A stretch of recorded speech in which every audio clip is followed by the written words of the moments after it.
exciting update.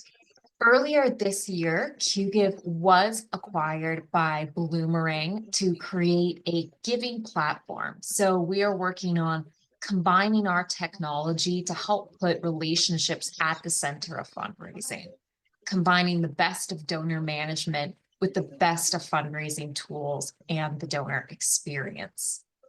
So that's a bit about us. If you have any questions about QGIve or Bloomerang, as I said, feel free to utilize the Q&A box or check out our website at qgive.com or bloomerang.co. And so without further ado, I am going to hand it over to Rachel Muir to take it away with her content for us today. Awesome. I have to give a shout out to Binka, who is joining us today from the Brazilian rainforest. I'm a little jealous about that. That sounds really exciting and awesome. We are going to get started here talking about secrets for year-end success and Giving Tuesday success. So I'm going to be talking about Giving Tuesday. I'm going to kick things off with Giving Tuesday, and I'm also going to give you some tips for end-of-year fundraising. Please type your questions when you have them into the Q&A box, because as Melania said, I'm going to be chatting you up in the chat. If you're new to me, if you've never seen me before, type new into the chat. It is a thrill to get to meet you, and I love fundraising so much. I spent my whole career in fundraising. I started a nonprofit to empower girls in STEM called Girl Start. Yay, lots of good faces. Melania and I are so grateful and so happy to have you guys here with us today. We're going to have a lot of fun. I've posted in the chat a link to the slides, rachelmuir.com/handouts. And you can grab those, but type your questions into the Q&A box and we're going to chat you up in the chat. And you can scan this to get today's slides too.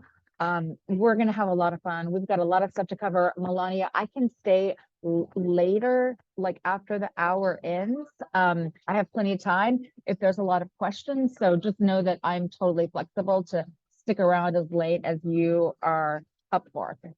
So today you guys are going to learn what to write in your Giving Tuesday or Giving Day appeals to raise more money. I'm going to show you some really great Giving Tuesday examples I'm super, super excited to share with you, giving you some tips on formatting and design for Giving Tuesday or your end of year appeal. And I will just pop this. This is a checklist that I just popped into the chat. And it's an appeal checklist. And I invite you to download it and run your appeal through my checklist so you can make sure you've got all your T's crossed and your I's dotted. We're going to talk about segmenting and personalization and some quick tips. I've actually got some scripts for you to get last minute gifts. So this is coming up soon, friends. If I did my math right, in just 21 days, it's going to be Giving Tuesday. I don't know where the time is going. I personally have 17-year-old high school seniors at home, and everything is kind of just insane with applying to colleges and all the senior stuff. So I'm going to give you lots of inspiration, lots of tips, lots of strategy, and I just want you to start where you are, use what you have, and do what you can, because if you implement some of these ideas, you will see success. So I'm going to give you lots more tips than you could probably implement, but if you implement just a few, I guarantee you will see success. So I'm curious to ask, like, you can just say us, copywriter, or agency, and type that into the chat, or 1, 2, 3. 1, 2, 3, type 1, 2, 3 is even faster. 1 is we write our own appeals. 2 is we have a fundraising copywriter. And 3 is we work with an agency. Pretty much every single person in here is a 1. Okay, so 1 and 3. Okay, so awesome. So you guys are all doing all of your own stunts. Congratulations. This workshop is for you. Please download that checklist. I think it's really going to be helpful to you. So whether it's Giving Tuesday or you're not doing Giving Tuesday, you're just doing end of year, type in and tell me 1, 2, or 3. 1 is I am done. I've written it. I've proved it. I've tested it. and I've scheduled all of my appeals, whether it's Giving Tuesday and end of year or one or the other. Like if you're done, you are one. If you have a draft, you're in two. Three is I haven't even started. Okay.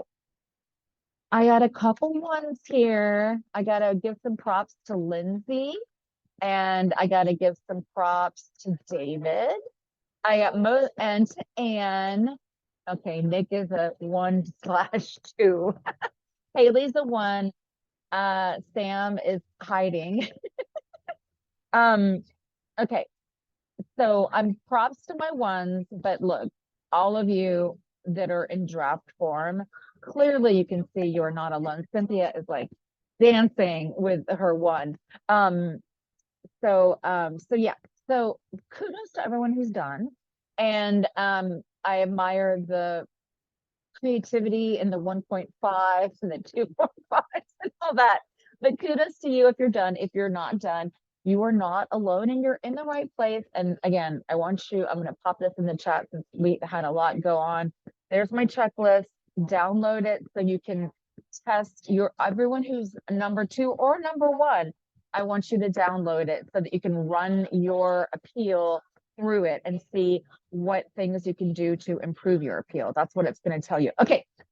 Type in the number of appeals in the chat. Okay. This is email. Oops, sorry. This is email appeals. This is direct mail appeals. Type in the total number that you send for end of year. Type that into the chat. Okay. So Ashlyn is 7. Tracy's a 4. Robert is a 0. No one's gonna donate if you don't send out any appeals. Sam is a 0. Okay. I'm giving props out here to Mary, who's sending out 10, and to Haley, who's sending out 7. Anyone on here who's sending out 1 or 2 or 3, that is not enough, especially if you're doing Giving Tuesday and end of year fundraising. 1 is not enough. 3 is not enough. I mean, I'd like for you to send 3 just the last day. To get through, it's going to take more than 1 email. My fundraising friends, your donors don't read all of your, I'm talking about the number of appeals. I'm talking about the number of appeals, not the audience. So type in the number of appeals. Thank you guys for doing that. If writing an appeal feels like this to you, you're not alone. This is also every science project ever undertaken in my home. Luckily, it wasn't really like this for our college applications, but that's only because I hired someone because I was so stressed out having twins that I needed some help. So if this is you, you're not alone. There are a lot of people right now who only have their appeals in draft form. So you're not alone. So we're going to get started here with some appeal tips to make it easier for you. The first thing that I want you to do is I want you to write like you talk. All fundraising communications should sound like a conversation. Typically, when you write, you don't write like you talk, and it doesn't sound like a conversation, and it needs to be warm. It needs to be easy to read. You need to put lots of attention on those subject lines, lots of attention in your PS and your direct mail appeals, your PS and your email. I am a big fan of personalizing, and I encourage you to alternate. In one email, you can personalize their first name in the subject line. In another, you can have it in the body of the email, but I really encourage you to experiment with that. Don't have every single email be personalized in the subject line. That would sound like you were shouting at someone, but alternated. And you also need to have the email address be a real person, not do not reply at anybabycan.org. It needs to be from Rachel at anybabycan.org. We're going to keep it really skimmable. In an email, you're going to use 1 to 2 sentence paragraphs. In a direct mail appeal, 3 sentence paragraphs, 1 to 3 sentence with varying links.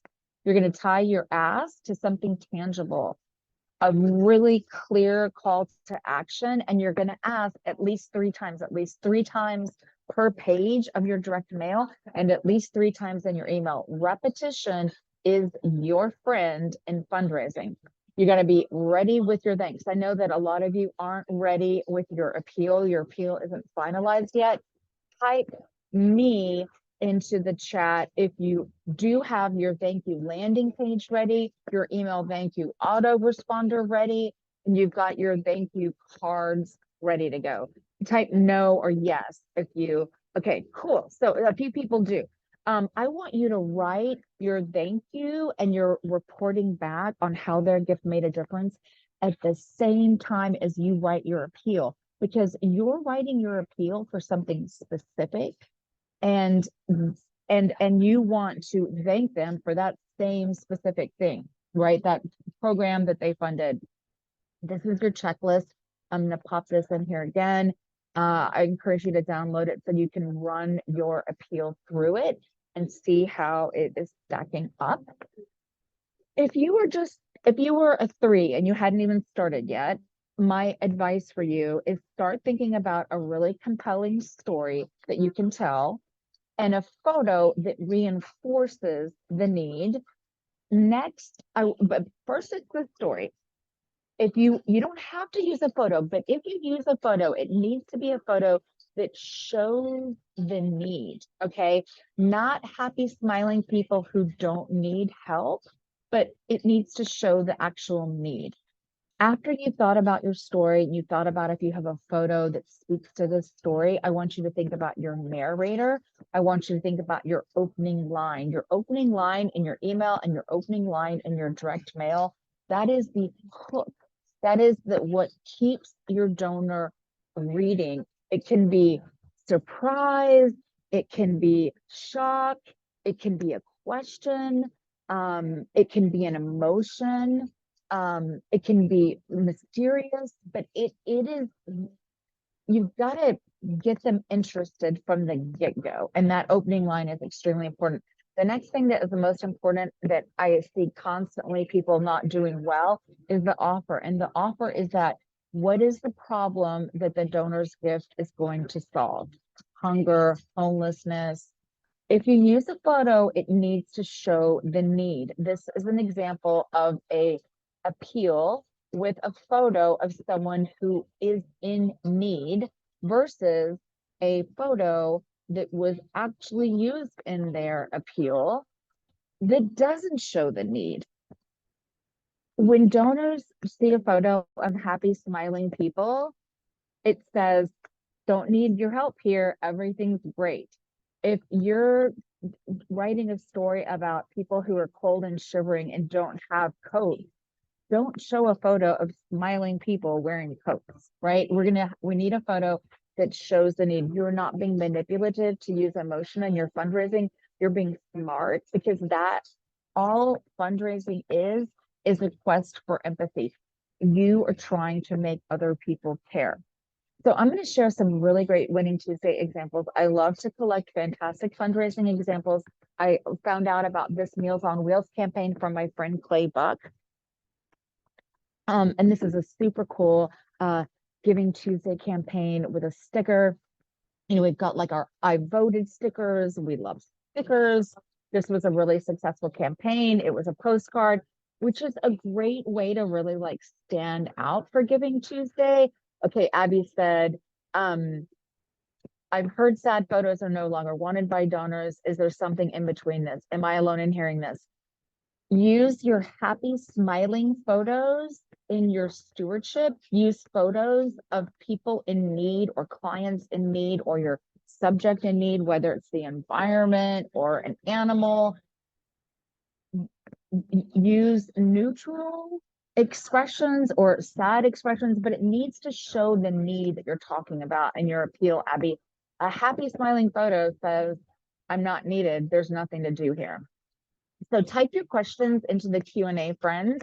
So this is a really great example. Another thing I want to say about this appeal is, you know, Giving Tuesday is a team sport, right? Where we're showing off that we gave and we're talking about it and we're sharing it on social. And so that's another reason why this sticker is so genius. This is Marie Curie. in the UK, and they use the holiday to thank their donors. So it doesn't have to be, you know, an ask. It can just be a thank. And so they thank their shoppers, they thank their fundraisers for their peer-to-peer, they thanked their collectors, kind of like the US with Salvation Army. The kettles, the collectors are those people with the kettles. So they thanked everybody, and they took it to social, and this is our Giving Tuesday, and this is all of us thanking you for Giving Tuesday. Now you're probably wondering, how did this do? Did this raise them more money? And it actually did. They studied it. They segmented their donors, they split tested them, and they looked at their retention and future gifts for their control groups and their test groups from people who were involved in this huge thank you way for Giving Tuesday. And they did give more. So kudos to Mercury for like researching this. And what's even cooler is they transformed that giving into what that meant for them programmatically. 15 minutes of thanking means an extra hour of nursing care. So that was pretty awesome, pretty cool. And yes, to follow up with what Melania said, please post your questions into the Q&A box. That way we can just make sure that we don't forget any of them. So those who were thanked gave 20 more pounds than those who were not thanked. So, if you decide to do a stewardship piece for Giving Tuesday and have it be around stewardship instead of solicitations, do your homework and test how did those people perform compared to others. You got to make it fun. This is Giving Tuesday. This is a team sport. This is another great example. I absolutely love this Giving Tuesday example. This is Camp Treetops North Country School, and they had a goal. Their goal was to get 75 donors to give. So they didn't have a financial goal of total dollars raised, but how many donors they wanted to give. I love that. It doesn't have to, it can be, especially if you have a match. If you have a match, you're going to need to like trumpet that match, talk about it in all of your communications. You're going to need to update people on the progress that you've made towards your match. But I love this. This is like a goal of like of just the number of donors. Totally doable. They hit their goal. This was super, super cute. So what they did, so this is like an outdoor education, and they have a camp program, like summer camps, but then they also have an outdoor program during the school year. And so they wanted to, what they did is for every donor that made a gift, they're donating a dozen eggs to the local food pantry. And there is a golden egg with a farm related surprise. So they did a surprise that related back to their mission. And the goal was, if 75 donors make a gift, the golden egg is going to reveal the surprise. And the surprise was that someone gets to name the golden egg. They get to name it's so cute. This is their update. Midday chicken, halfway to our golden egg goal. You are excellent. So totally cheeky, totally goofy, but really fun. This is Margaret, who's going to hatch the golden egg here. They gave updates on their goal. They had fun with, the language here. Then they hatched the golden egg, and they had like a little golden egg come out from under Margaret. And one of those 75 donors gets the opportunity to name a lamb at the farm. So super fits in with their mission, super cute, super fun. They did a great job. Now, this is for everyone who said that they were only sending one email or 2 emails or 3 emails. And I want everybody to take one quick second and just think about, what is your average email open rate? If you were type in what your average email open rate is into the chat. If you were like most nonprofit organizations, your average email open rate is okay. So we're all over the map here. We've got Caitlin's 20%, Jennifer's 38%, and 38% is the average, not for nonprofits, like according to MailChimp. Some of you are higher. We've got 50%, 60%. Angela's also at 60%. Lisa's at 50%. Christie's at 70%. Now, before everyone anyone who's in the 30s or 40s feels bad about themselves, typically organizations that have higher open rates have much smaller lists, and organizations with larger lists have lower open rates. But it's really a matter of you sending great content. I'm doing a workshop, and you'll see my slides in a minute here. I'm doing a workshop on November 21st on email, raising money and readers with email. And I'm going to be talking about list hygiene and scrubbing your list. And those are all like super, you got to send great subject lines, and you've got to not send mail to people who aren't active. You've got to, mark those people as inactive. Don't delete them, but mark them as inactive. So Jeanette, and I'm going to invite everybody, please type your questions into the Q&A box. But if anyone is, Jeanette said we still have people who've been incarcerated. Even when we have signed photo releases, we never want them to feel like we're parading them in front of the public. Use a stock photo. Use a stock photo. That is totally 100% acceptable. I want to have a little fun and go back to our beautiful Barbie days when Barbie was the blockbuster and the world ran out of the color pink for a hot minute. And you can check out leagueofextraordinaryfundraisers.com right there at the bottom of that slide if you want to find out more about the workshop that I'm doing on email. But we're going to talk about how our friend Barbie would do Giving Tuesday. Okay, so Fundraiser Barbie is helping Veterinarian Barbie with a Giving Tuesday campaign. She's got powerful visuals. She's got a dramatic opener to her email and to her appeal letter. She's got a really good landing page. Maybe she has put a web overlay on her homepage, and I recommend you do that for Giving Tuesday, where your homepage is your donation form, so that you can drive traffic to your donation form, and someone has to opt out of that to leave your page. She's got click-worthy subject lines. She's Barbie. Her emails are segmented and personalized perfectly, and she's also already got her thank you landing page and her thank you email autoresponder primed to delight every donor. She's got President Barbie and Dr. Barbie and Physicist Barbie and Supreme Court Justice Barbie all on board with her Fundraiser Barbie as her Giving Tuesday influencers. So this is just one great example using Barbie. Who doesn't love Barbie? I didn't even have Barbie when I was a kid, but my friend did, and she had the dream house, and that was amazing. So we're going to walk through a sample email appeal series through the lens of Barbie right now. This is the 3 ingredients for any fundraising appeal.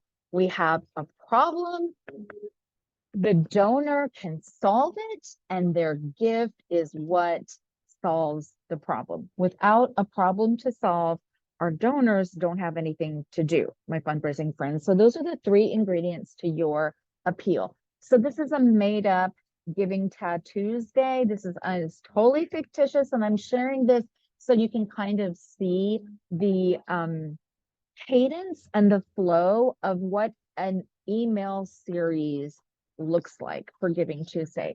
Okay, so this is like the kickoff save the date email. So for those of you who are doing Giving Tuesday, this is how you would easily have 7 emails in your series, starting with the kickoff email where you're talking about your Giving Tuesday campaign. Maybe you're introducing that you've got a match and you're inviting people to check out your campaign. It's like a teaser, save the date.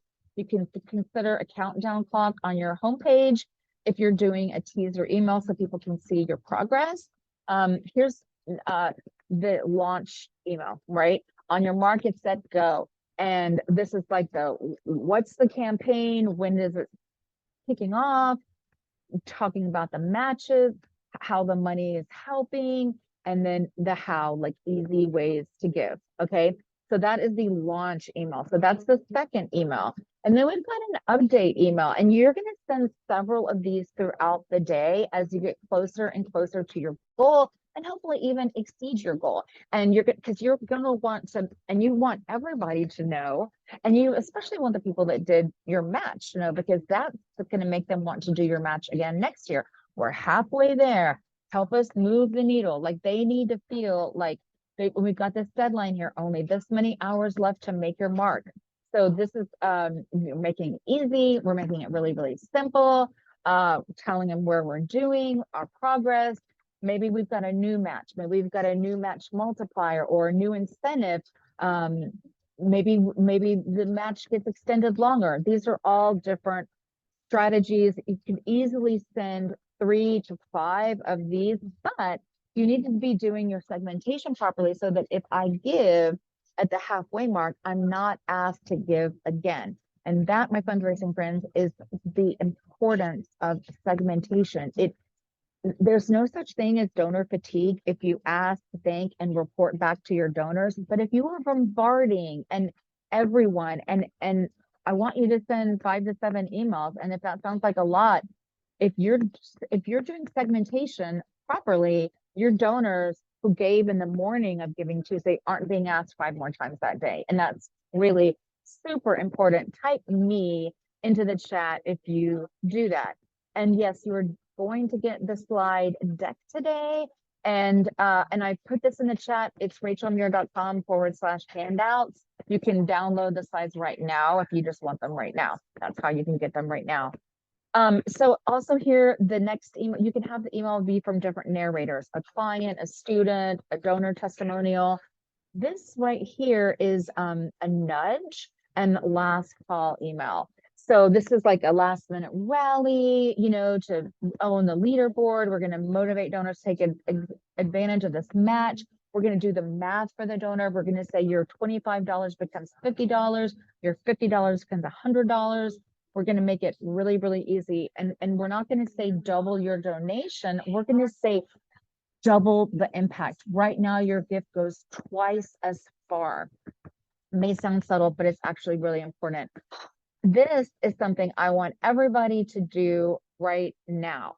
I want you to mystery shop your donation page. So type yes if you're going to do this. I want you to go to your donation page and I want you to test it. I want you to make a donation to it on a mobile device. I want you to check out the branding. I want you to make sure that you've got it's rachelmuir.com handouts. So that's the checklist. Thank you. Yay. There's the checklist and this one is the handouts. Yay. So David did this last week. John did this last week. You're awesome. Here's some things that I want you to have on your donation page. I want it to be mobile optimized. I want a short reason to give. If you've got monthly giving as an option, I want you to give someone a reason to make their gift monthly, like feed a hungry child year round with your monthly gift. Trust logos, a phone number on the footer of the page. I want it to obviously go to your thank you landing page after someone makes a gift, and a very reader-centric email thank you autoresponder. This is an example of what can happen if you don't mystery shop your own organization.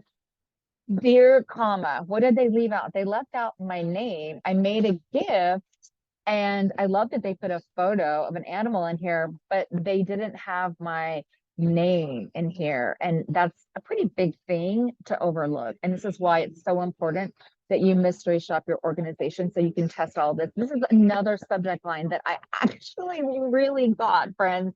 This subject line said, thank you for your donation from all of us at organization. Like this, yes, when you take your software out of the box, like the digital box in the cloud, it has these things for you to fill in, and you got to fill it in with the name of your organization. So this is why it's so important to test, and then test again. Sometimes this is my checklist. I just put this in the link in there in the chat. Sometimes I test an email 20 times. I'm kind of obsessed that way. Okay, don't get on my naughty list. I want you to be on my nice list. If you're on the nice list, it means you've reported back on your donor's last gift.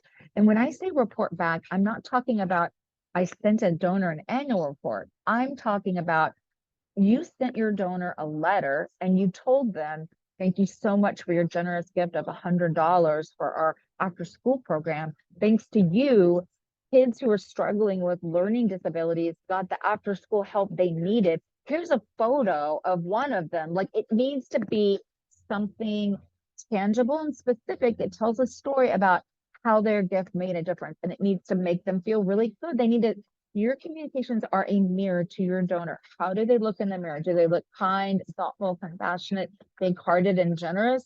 We need to use language that makes them feel that way. I want you to have well-crafted emails written and scheduled. We're doing segmentation, and that means you're taking donors off the merry-go-round. When I make a gift to Giving Tuesday, I'm not going to get 7 more asks from you. Don't do that to me. Don't do it. And I want you to write your thank you. I want you to write your thank you landing page. I want you to write your email thank you autoresponder, your thank you letters. I want you to do all that at the same time as you are writing that appeal, fundraising friends. That saves you a lot of time, a lot of time. You're on my naughty list if you didn't properly thank your donors for their last gift, or you haven't updated your thank you autoresponders since last year. And you're on my naughty list if you are not segmenting. You are definitely on my naughty list, and I don't want you to be on my naughty list. I want you on the nice list. So I'm going to give you some tactical tips. Don't do this. Do not have a great wall of text. This is so hard to read. It's like a report card. It's just too hard to read. It's not friendly. Your donors are busy people, and they don't have time. We're going to tell them a short story. We're going to use paragraphs of varying lengths. We're going to indent our paragraphs. It's this a great wall of text makes me want to shut down. Speak in crayon. Say it in crayon, friends. We write like we write. We don't write like we talk. And your fundraising appeal needs to sound like a conversation someone would have. It needs to sound completely 100% conversational. So say it in crayon. Have a very clear, very emphasized call to action. Have a super clear offer. That offer is the problem that your donor is going to solve with their donation. That's the link down here to the appeal checklist. I invite you to download it so that you can run your appeal through it. This is a couple examples I'm going to show you of appeals with an offer. These are 2 different offers. So this is one here on the left for Parkinson's. Your $50 provides a pedaling group class. $100 provides a dance for Parkinson's group class. $500 provides 3 yoga classes. And then we've got another appeal on the right with this is a youth serving organization, and this is talking about what this youth serving organization is doing with their gift. If there's no offer, there's no reason to give. So your appeals need to have an offer. This is another, I refer to this as using the appeal as a report card. This is an example of an appeal I've highlighted in yellow. Here's our most meaningful accomplishments. So we're not going to focus on the organization. You need to focus on the donor. You need to focus on who the donor is with this gift. What kind of generous, thoughtful, compassionate human being they are. And we've got the example of that on the right. When you give to Bridge Communities, you're part of a special group.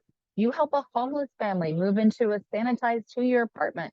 You give employment coaching. You provide counseling and tutoring. You offer hope. You say, I care about you. You are worth it. So these are totally different. Do not write your appeal as a report card. It is not a reason to give. And put the donor in the story and make them look good. So you want to emphasize in your appeal, and when I say emphasize, I mean maybe you're going to use highlighted, you're going to bold something, you might underline something. We're not going to emphasize everything, but we might emphasize a few things because people skim and they don't read your whole appeal from start to finish. And when you're thinking about what you're going to emphasize, you want to emphasize what your donors care about, not what you care about. No one's scanning your letter to hear how great you are at doing your job.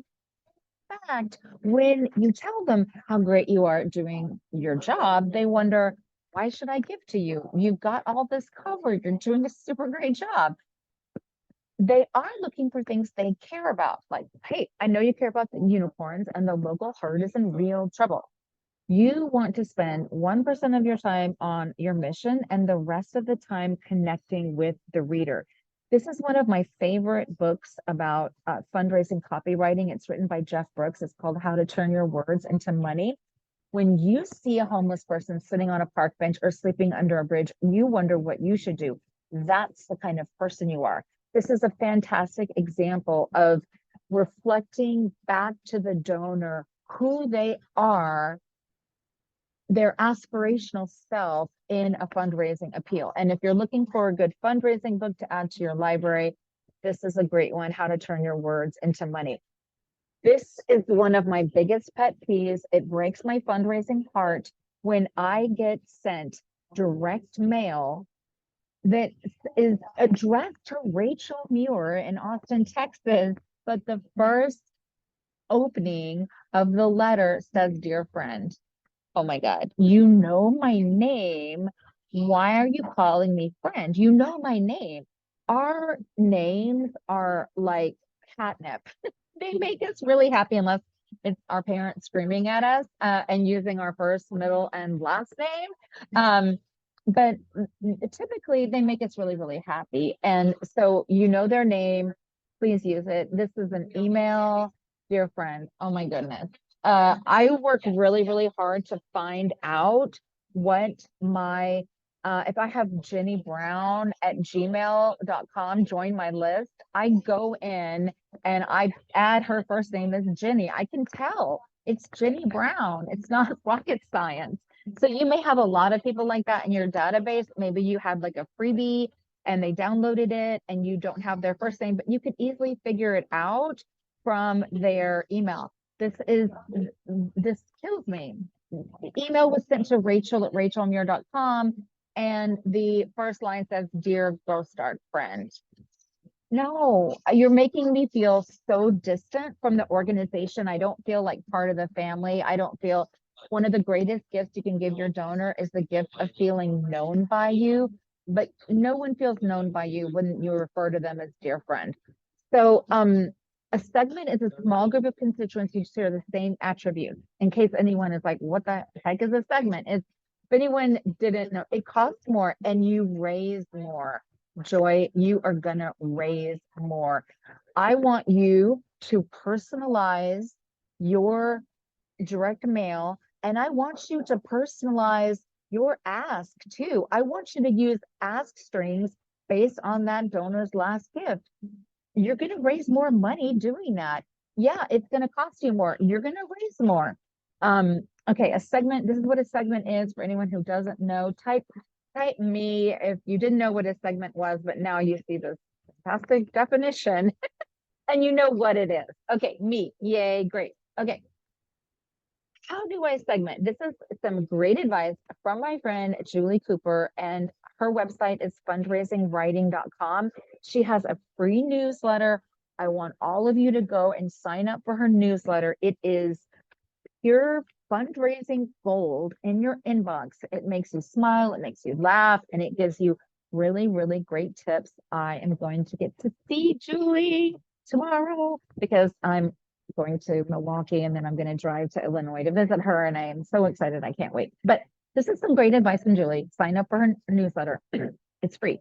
While your appeal is the same for all donors, some of the copies should be specific to their giving behavior. Okay. So like a monthly donor is giving to you every month. I still want you to invite them to give to you at end of year. I still want you to invite them to give to you for Giving Tuesday, but I want you to acknowledge you that they are part of your monthly giving family. If it has a name, you can share the name of it. I want them to feel a part of the family. Um, so this is really important, and this is something we got to get right, my fundraising friends. And I love that there's lots of questions in the Q&A. And I just want to say, you guys, I'm almost done here, and I'm going to dig straight into your questions. This is an example of doing the math before you ask. See how smart Julie is? So sign up for her newsletter. I promise you, it'll make you smile every single week. Ask number one. Ask, this is the last gift. 1.5 times the last gift, 2 times the last gift. Okay. These are ask strings. Um, and it's so important for it. Yes. And you're going to have to manage this. You can use pivot tables. You can use Excel. You're going to have to manage this with your direct mail. It's important with your email. It's important. It's going to make a huge difference in how much you raise. You need to have these 3 ask strings plus a blank option that just says blank to help as much as possible. I love subjectlinetester.com. I used to love subjectline.com, and then I found Subject Line Tester, and it's my new favorite because it gives you feedback and advice on how to make your subject line even better. So sendcheckit.com is what you're going to type it in, sendcheckit.com, bookmark it, add it to your bookmarks toolbar. Trust me. Don't make it all about you. Pique their curiosity. I get inspired by other senders. I test your subject lines. Know that if you're doing good testing on your subject lines, it's going to take more time for the winner to get picked. So know that takes more time. But sit in your inbox and ask yourself, would I open this? Would this get my attention? Big fan of sendcheckit.com. Bookmark that. Okay, I'm going to give you some parting tips. I'm going to give you some ask scripts, and then I am just digging all in on your Q&A. I've shared this already. I want you to write your appeal, your thank you, and your reporting back letter, thanking the donor all at the same time. I want you to mystery shop your organization. I want you to test more times than you think you need to. If you have any fun holiday plans this year, I want you to set a heartfelt out of office message with yourself. Those are all things I want you to do. I'm going to give you some last minute tips, and this is phone scripts and a homepage takeover, also known as a web overlay, where you make your homepage your donation page. So this is a script for an ask call. Hi, I'm Betty. I'm a board member of Keep Austin Weird. Do you have time for a quick question? First of all, I want to give you a huge thank you for your gift. Thanks to you, we're able to do this. Now, this is important. The impact, because of you, this great thing happened. We're so thankful to have your support. It's awesome that you're doing this. What we're doing today is a phone campaign so we can tackle this next important project. We're trying to send 5 kids to college. We're asking people to increase their gift by whatever, 20%, and then we can reach this many more people. Most people are giving in this range. How much would you like to give? This is a really great example of end here of anchoring, where if I set most people are giving $50 to $100. How much would you like to give? Then I'm going to get my odds of getting someone who gives $75 just went up a lot. This is an example of that homepage hijack that I've talked about. This is a web overlay or AKA a light box, and it makes your donation page your homepage, so that if I want to do something else on the Humane Society's website, I have to click that X and close that box if I don't want to make a gift. You're going to use the most compelling photograph that you have, and the subject in the photo is going to be neutral or in need. And they're going to be looking directly at the camera, and we're going to use bright contrasting colors. See that bright red on that donate now? I want you to know you got this. I believe in you. Melania believes in you. I guarantee you will make at least one mistake. I make mistakes all the time. I'm human. It happens. I accidentally prank called my husband's boss that was I thought I was calling my son's friend. Anyway, long story. Super embarrassing. I lived through it. I've made mistakes with personalizing in an email before, and I've lived through it. So you're probably going to make at least one mistake, and we're just going to embrace it. We're going to forgive ourselves and we're going to move on. A cause would be more hurt by those who would have said yes but weren't asked than by those who didn't give. Okay, I'm going to dig into your questions right now. You can check out League of Extraordinary Fundraisers. This is this workshop that I'm doing later this month on raising money and readers with email, and we're going to dig really deep into that. And then we're going to be talking about how to craft a fundraising plan. Dawn asked a great question. I'm just going to dig in and eat these up. We have had donors mention that they don't want their inbox overflown with giving requests. We send them a formal written communication at year end, and then 2 emails, and then post on social media. Dawn, if you are sending communications that aren't personal, that aren't thoughtful, that aren't personalized, that don't make your donors feel seen and heard by you, then no, they don't want to get your email. But if you send great email that makes a donor feel loved, supported, and cared for by you, they're going to want to open it, and they're going to want to open more emails from you. So our answer here is send more email, and send really good email. And if this gives you anxiety, let's go back to the point earlier. If ever, let's pretend like everybody has an email open rate of 30%. That means 70% of donors did not read your email. 70%. I don't want you to think about the 30% that read it. I want you to think about the 70% who didn't. David asked, since we've all been assaulted by election-related funding asked for months, do we need to be careful about the number we send out, or is there more of a need to send out many? Listen, I'm going to tell you the truth, David, and this is for everybody in this room. Elections have no impact. Okay. Now, I know that when Trump was elected in 2016, there was a massive amount of rage philanthropy. But in terms of when you look at the data from every single historical election, there is no impact that election emails have a negative impact on fundraising. No impact whatsoever. Absolutely none. And that is the truth.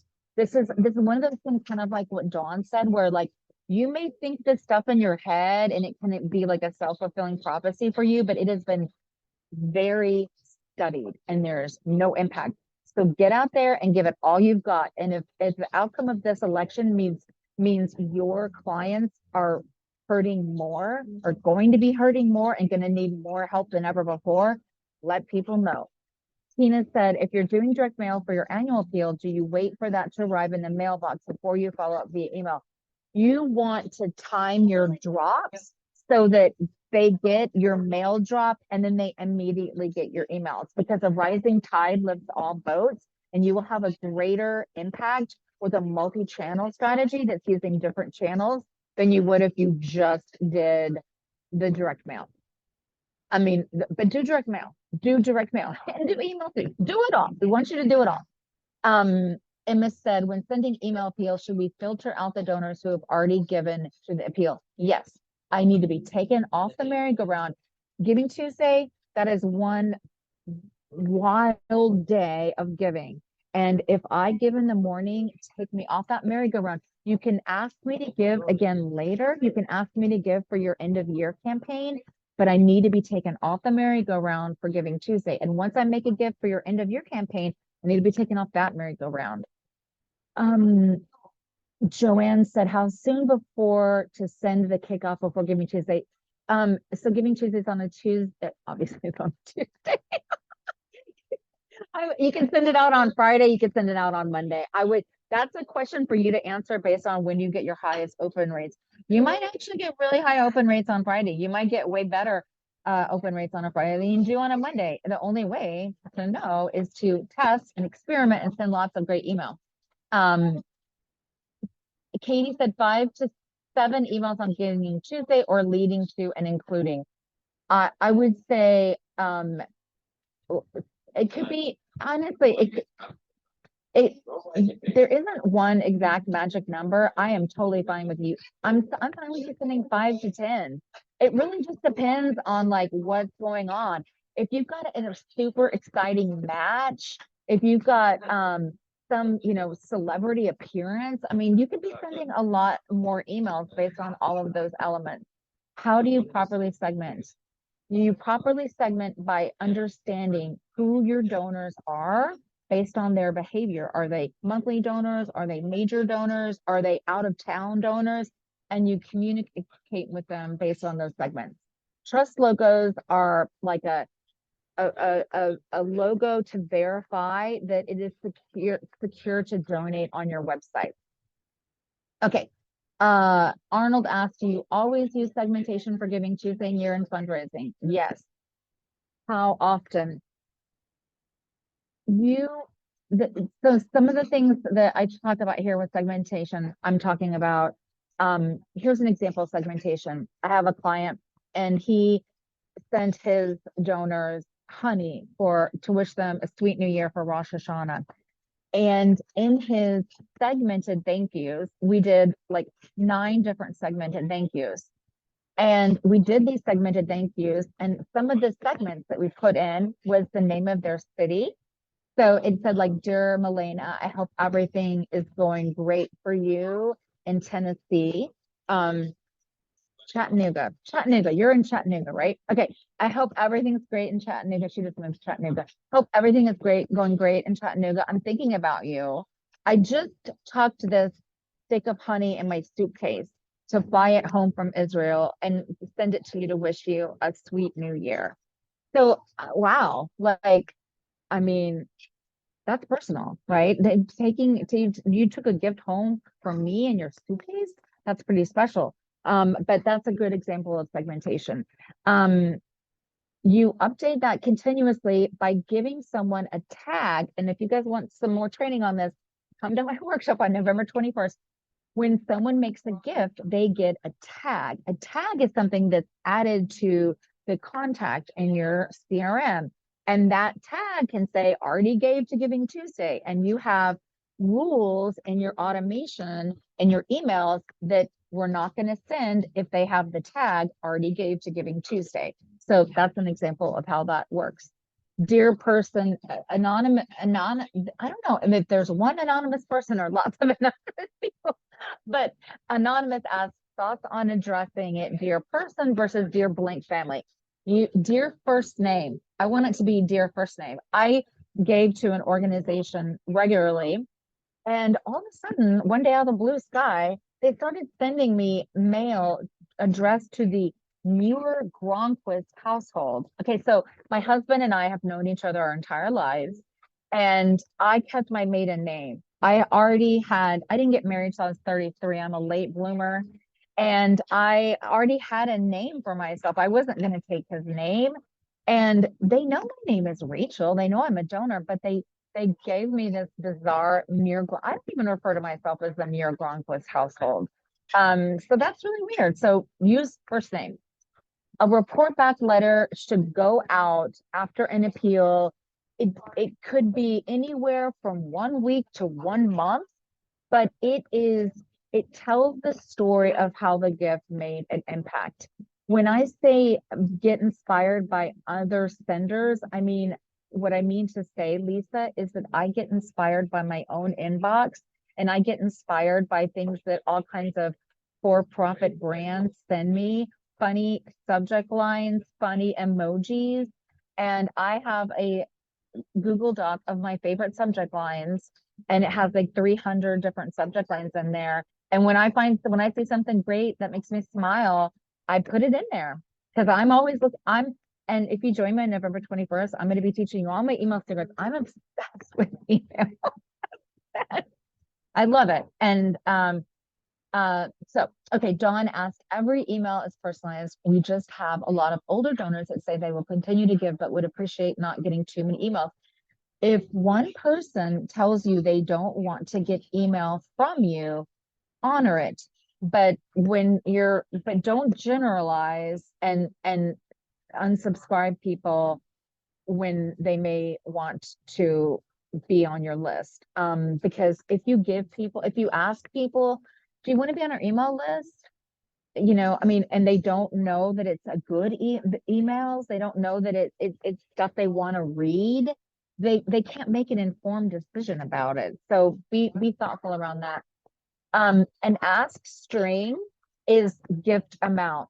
So uh your last gift, one and a half times your last gift, two times your last gift. Those are ask strings. Katie says, I understand how segmenting and taxing emails can be, but we always have donors who will make more than one gift in a day. They will make an initial donation and our last call donation. That's awesome. Great. That's perfect. You know what? If you know what I love about you, Katie? You know your donors and you know their behavior. And I also love that you are not afraid of sending emails. And if that's their behavior, go for it. Send them that last email. They get invited to give, they get a thank you, and then they only get asked one more time, and it's the very last email. Go for it. I'm totally fine with it. It's called the virtuous circle. It is you ask, you thank, and you report back. And hopefully by the time those donors get that last call ask from you, Katie, they've gotten an email thank you autoresponder, and they've gotten a really nice thank you landing page that made them feel awesome too. And okay, I'm gonna keep going if it's okay with you, Melania. Like I can, okay. I think we're on the hour, but I'm gonna keep going. Okay, if we are having a Giving Tuesday ask and then year-end appeals, can we just send one thank you in the new year based on both givings, or do you suggest keeping them separate and steward differently? It's different. It is very different, right? Because you should be asking, these should be different campaigns. So a campaign is like, I'm raising money to build this, Catico cat shelter versus I'm raising money for the barn cat program. And if I'm doing Giving Tuesday around building this cat enclosure and I'm doing end of year around my barn cat program, those are two different thank yous. It's not the same thank you because those are different programs. So yeah, you know, your thank you and your reporting back to the donor are like, they're like hugs. They're like giving your donor hugs. And we want you to give your donor some sweet and lovely hugs, friends, some sweet and lovely hugs. Okay, so I'm going to keep answering these questions. I've got more. You guys are awesome. Simone asked, curious about the best way to segment and remove people after they've given. I feel like I just answered this. You're going to add a tag to them and you're going to have rules in your automation to not send it to people with certain tags. It is amazing what you can achieve using email. The automations can save you so much time and so much money. Anonymous asks, can we use the election outcome to ask for more? Is it okay to make our ask political? That depends on your donors. I guarantee you that the ACLU is working really, really hard right now to raise money and with monthly giving. And just like they did in 2016, they're all in. I guarantee you they were all in with all of their everything ready to go based on two different outcomes. Many nonprofits were. I know lots of copywriters that had to write two versions of the copy. If it affects your constituents, then talk about it. If it affects your constituents, if it's polarizing for your donors, you're gonna have to think about that. We use MailChimp. Oh, well, I'll let Melania answer that question. You are on the Bloomerang webinar, Olivia. Do you want me to chime in? Sure. Yeah, I mean, there's a lot of questions here about data, donor records, right? And then technology that can help with your communications. I would definitely encourage you, visit bloomerang.co. That's boomerang with an L and qgive.com. our solutions integrate. So when someone makes a gift on a QGIF donation form, your donor record in Bloomerang, the CRM, is updated. And when it comes to emails, Bloomerang has that ability baked right into their technology as well, including a new AI integration. So you can use AI to get your first draft ready to go and then send it to donors based on their giving history. It's really cool. Of course, I'm a fan. Anonymous asks, do we need to do both a Giving Tuesday and a year-end appeal? Is it okay to have our year-end appeal be the same as the Giving Tuesday appeal? I mean, Giving Tuesday is a 1 24-hour day of giving. And a lot of people use it to like kind of kick off their appeal. But the thing about Giving Tuesday is it's a finite start finish. And if you've got something that is, some drivers to get people to give is going to be a match, a deadline, some kind of urgency. I would encourage you to think about what is the best strategy for me to raise the most amount of money from my donors. And the best strategy may be for you to do 2 different campaigns. If you, it depends. It depends on your campaign, and it depends on, what you're doing, so hard to say without knowing more. And by the way, if you check out League of Extraordinary Fundraisers, I actually have a program within it. We do a workshop every month, but I also have another program within it where we meet every week and we focus on things like this, rewriting appeals. So if you want to really get a lot of time with Rachel, you can think about that. It is okay to ask people who give a Giving Tuesday to give for end of year, 100%. Further to the above, Lisa asked, we do a combined campaign and GT rolls into end of year. Is that not great? I mean, I can't really answer this without knowing the details of what you're doing. I mean, if I knew them, then I could look at it and tell you how you could enhance it or make it better. So that's going to be one of those questions I can't really answer without knowing more about your campaign. If a donor wants to be anonymous, how do we address them in a thank you? What can be the salutation? Okay, the good news is that this doesn't happen often, but when people want to be anonymous, I mean, you can't reach them. They're anonymous, you don't have their contact information, so you don't have to worry about it. I mean, we always tried to find out if if it was like a donor advised fund, or we always tried to find out, but sometimes they wouldn't give us that information. So luckily that doesn't happen often. If we are a membership coalition of other nonprofits that range wildly in the services they provide, and we don't have a clear offer that their gift will lead to, what do you recommend? We would typically say that we will be able to continue the fight for federal funding on behalf of all these organizations, but that doesn't seem like an offer that would drive donors. Well, you've done this before, so you know the answer to that question. A clear and tangible offer is with a compelling story of someone in need with a problem the donor can solve is pretty much the formula for successful fundraising. So maybe there's something specific that you can focus in on within that context. Brandy says, we send out our year-end letter and mention Giving Tuesday in it. That's looking backwards. I don't know. I mean, I don't know. Tell me why you do that. I don't really know why.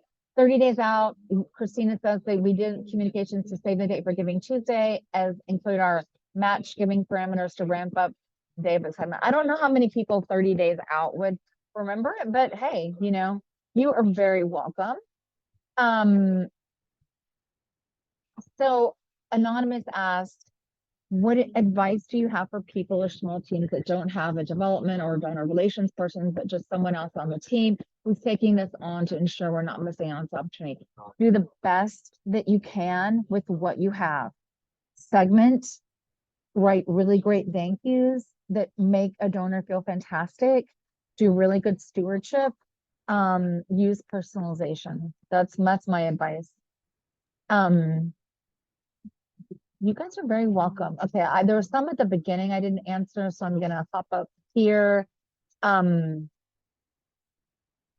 Laura asks, what do you recommend for organizations that serve a vulnerable or stigmatized population? We can't use client images. Also, our org wants to communicate that people with HIV can thrive. So showing suffering seems counter to that narrative. Okay, we're doing, we got two things. All fundraising, Laura, is a quest for empathy. You have to make me care about this population. If you show me happy, smiling faces of people who are doing really well and don't need my help, I'm not going to give. Use stock photography. There are tons of stock photography. Unsplash is completely free. I would use photos of people with neutral or sad expressions. Okay, someone who looks like they're stressed out and worried. Because even though you can thrive, it's still not a diagnosis that we're thrilled or that a person feels thrilled and excited to be diagnosed with. So that's my advice. Grace asks, how would you convey giving to a school related ask? I sound equipment for a school band. Tell a great story of a kid and what band meant to them and how it changed their life. Tell a story of like, um, yeah, I mean, tell the story of like what's a world without music? What would this school be without the sound of our kids? Just some ideas. We do a lot of we do a lot of makeovers. If you want to learn more, you can check out League of Extraordinary Fundraisers. Um, Arnold asks, how do I connect Giving Tuesday and year-end giving to generations? Um, I'm not sure what he means with that, but ideally, you know the average age of your donor and you're using um, good fonts so that it's readable for them. I'm not sure really what he meant by generations. I think I did all of these. I'm just scrolling through here to make sure I didn't forget anything. And there's my checklist if you guys haven't already gotten it. I'm just gonna look through here and see if there's anything else. And something to note too, to all of our attendees that have stayed on to kind of hear the answers to these questions, definitely check out Rachel's website. And then this League of Extraordinary Fundraisers link that she has up on screen right now. You can also follow Rachel on social media for more good fundraising advice. Definitely subscribe to her email newsletter. All of this you can find on her website. And then you'll have more great fundraising advice and can see all of the great resources that she has on demand to help with things like Giving Tuesday and year end. Yay. Oh yeah, and here I have a QR code here for the appeal checklist. And I also have a QR code for the slides if you guys, and I've got a couple other questions here. You guys are awesome. Here's a QR code for the slides. So I'm gonna ask just two more and then we'll wrap it up. What if you can't do a direct ask, like your donation of $25 directly helps XYZ due to the structure of your organization? You're gonna do the best that you can. You are really gonna do the best that you can. I don't know your organization. I don't know what you're raising money for. But the more tangible it is, the idea here is that your donors like Melania understands that her gift will make a difference. Her gift matters, that it's not just like a drop in a bucket of like that's leaking, right? It needs to believe that it'll really have an impact. So you're just going to have to be creative. When excluding donors who have given within so many days, how many days back do you recommend gifts within the past 30 days, 6 days, 9 days? This is a great question. And Bloomerang has an awesome not post gift communication timeline for the 90 days after a donation, all the communications that they want you to give someone before they're asked again. So in general, I want you to follow that to a T. But I also recognize how incredibly important Giving Tuesday and end of year fundraising are. So if someone gave to you, you have to just make sure you've completed that virtuous circle. All of your donors should have been thanked immediately and properly, and they need to have also been given some kind of reporting back where they know that their gift made a difference. So if you've done those two things, then they are ready to be asked again, whether it was 30 days or 15 days or 5 days. And in general, that's true always, but it's up to you to be completely impeccable with your stewardship to make sure that that happens. Okay, I think that's I think I get, if I didn't get one, let me know. I feel like yeah, we got it all. Great job. Great job. Thank you so much, Rachel. You always share so much good information and great tangible takeaways with our audience. We really appreciate it. And thank you to My everyone pleasure. who stayed here, stayed on, and attended today's webinar for Giving Tuesday and year-end fundraising advice. We are going to be emailing out a recording of today's webinar and a copy of the slide deck tomorrow. So keep an eye on your inboxes. We'll include a few other free resources and goodies in that email as well to help you with your year-end fundraising strategies. And thanks again for joining us. We will be in touch shortly with those resources. Thanks all. Bye.